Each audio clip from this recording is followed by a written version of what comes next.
Hello, I'm Sean the Book Maniac. Welcome back.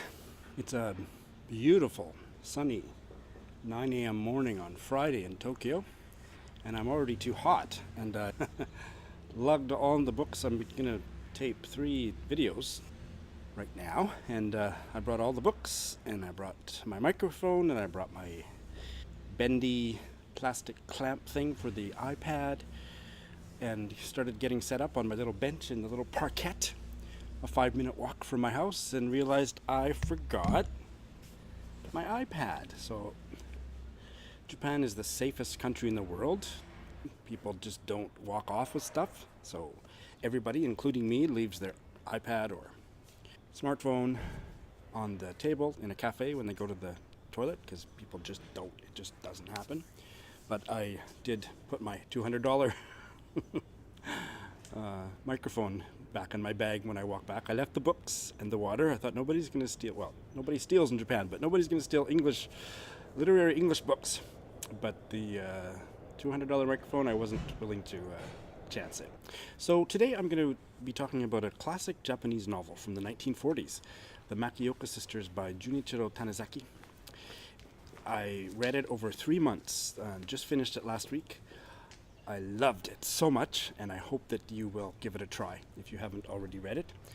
I think it's my favorite Japanese novel. One of my very favorite novels is Murakami Haruki's The Wind-Up Bird Chronicle, but this is much more Japanese and just fantastic. It was published in serial form in the 1940s, I think beginning in 1943, and of course Japan was at war, and so the censors actually stopped it. I don't know more of that than what's in the Wikipedia page, but they did put a halt to the serialization, at least temporarily, and this is what they said. This is what the government censors said. The novel goes on, detailing the very thing we are most supposed to be on our guard against during this period of wartime emergency: the soft, effeminate, and grossly individualistic lives of women. If that doesn't make you want to read this book, I don't know what will. I was sold from that moment on. The censors got it pretty much right. It is the lives of individualistic women, 4 sisters in the Makioka family. The setting is Kansai area, so Osaka, but mostly a smaller town, Ashiya, which is near Osaka, between Osaka and Kobe, and a little bit in Tokyo. The Makioka family consists of 4 sisters. And I found a couple photos, I'm going to put them up while I'm talking here, that to me evoke the characters. So first off, the oldest sister is Tsuruko, and she's exactly, in my mind, the way this photo looks. She's matronly and a little stodgy, and she is married to an asshole named Tatsuo. Both sons-in-law or brothers-in-law in the family, Tatsuo and Sachiko's husband Teinosuke. Because the Makioka family was so upper class and well respected, both sons-in-law took the family name, so they're all Makiokas.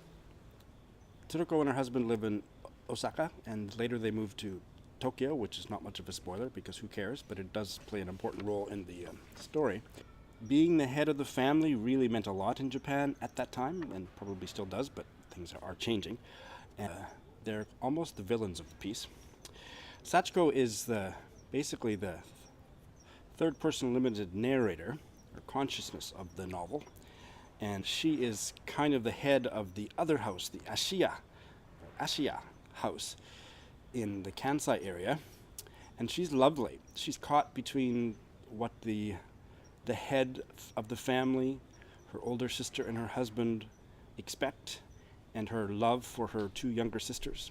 She's very warm and human and confused, and I loved her. And so in this next picture, I have chosen this one to be Sachiko, because I just think this is what she's like.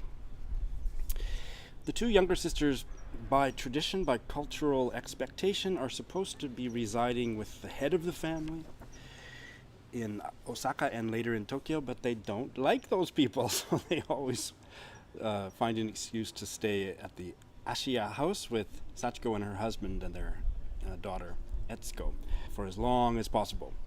So the next one, and she's almost like the main character, or certainly the plot revolves around her, is Yukiko, the third daughter. She's 30 at the beginning of the story, still unmarried, very traditionally Japanese, so I've chosen, you can see the most traditional one. She is getting past her prime in terms of cultural expectations of the time. She needs to get married. She's so passive.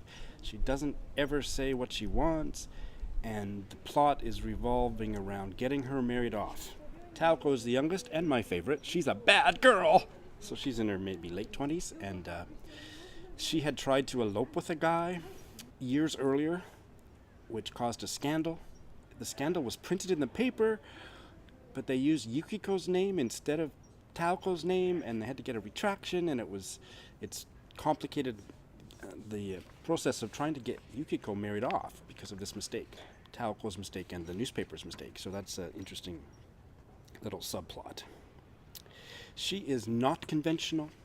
She is the most westernized of them, the four sisters, and I've chosen her for her clothes and her expression in this photo. So the novel is Austinian in the sense of it's the marriage plot, getting the ladies married. So if you're not into kind of Jane Austen marriage plots, this might not be for you, but I found this deeply fascinating. In Japan at that time, and still to a very limited degree today, there is a tradition of omiai, which is a formalized matchmaking process. People introduce the potential suitor to the woman in a highly formalized first meeting, and much of the novel consists of those various omiai meetings. There's a lot in the novel about the cultural difference between the Osaka area and the Tokyo high culture. It's kind of like every country has a version of that. Toronto versus the rest of Canada, London versus the rest of UK. It's that kind of thing. Plus, there is a dialectical difference between Tokyo Ben. Ben means dialect. Tokyo Ben and Osaka Ben. And there's a lot of interesting things about that. Now, I guess I would stop here and say you don't need to know a whole bunch about Japanese culture. The novel is not difficult in that sense. It's very approachable, and there's a few, maybe 10, one-sentence footnotes at the bottom of the page, but the rest of it is just explained in a very easy way in the novel, so don't worry about that. But you should be interested in Japanese culture. I thought a lot about this very key concept to Japanese culture, which is the polarity between a Japanese person's hane, which is her true, authentic self, and her or his tatame, which is the false, formal face that she puts to the world. And that we all psychologically and culturally have some version of that, but it's very, very ingrained in Japanese culture to this day. So it's confounding and fascinating for a foreigner like me living in Japan.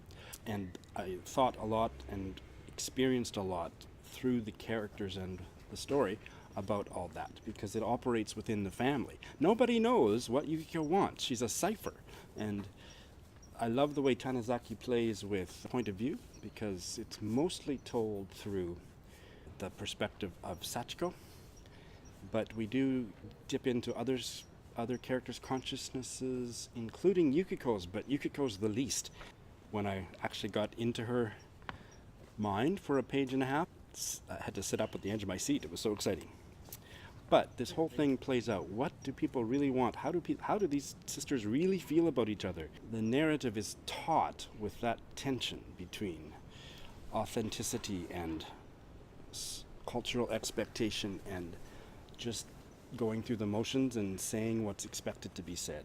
Cultural differences. So this is not really a trigger warning per se, and I don't want to make more of it than there is, but the Japanese do like to go on and on about all the ins and outs of illness, and there's quite a bit of illness in this book, and it's described in a way that would be at least surprising if you've never had that experience of Japanese culture. I think Korean culture is the same, but I hesitate to broaden and make a generalization.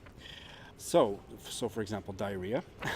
it's it's in the last line of the book, and it plays a fairly instrumental role in the story. So it's not horribly disgusting unless you're easily disgusted, but it's a little surprising how much they do like to go on and on about that.